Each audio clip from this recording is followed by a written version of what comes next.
Watching KTVU Fox 2 News at 6:30 tonight, and anyone who has ever moved knows the stress associated with packing up and clearing out. That is what's facing vendors at the Berryessa Flea Market in San Jose. In this case, they're waiting on the city to cement plans for a new flea market location. Our South Bay reporter Jose Berryessa reports vendors are putting pressure on City Hall to make a decision soon.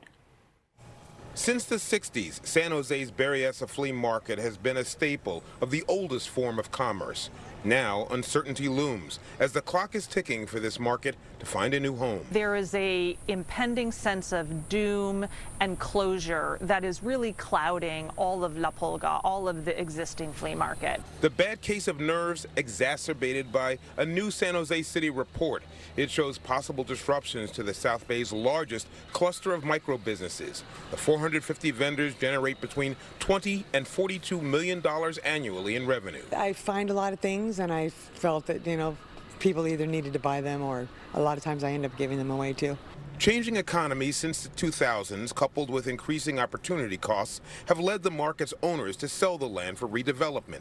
Construction is delayed from this year until 2026, when closure notices could be sent. The city proposes 8 possible sites, including on Capitol Expressway near Andrew Hill High School, at the former Sears store location at East Ridge Mall, and the former Story Road landfill. Development takes years, right? Pre-development, creation of it, and then also we need to find partners, right? Financial partners to help us ready any site.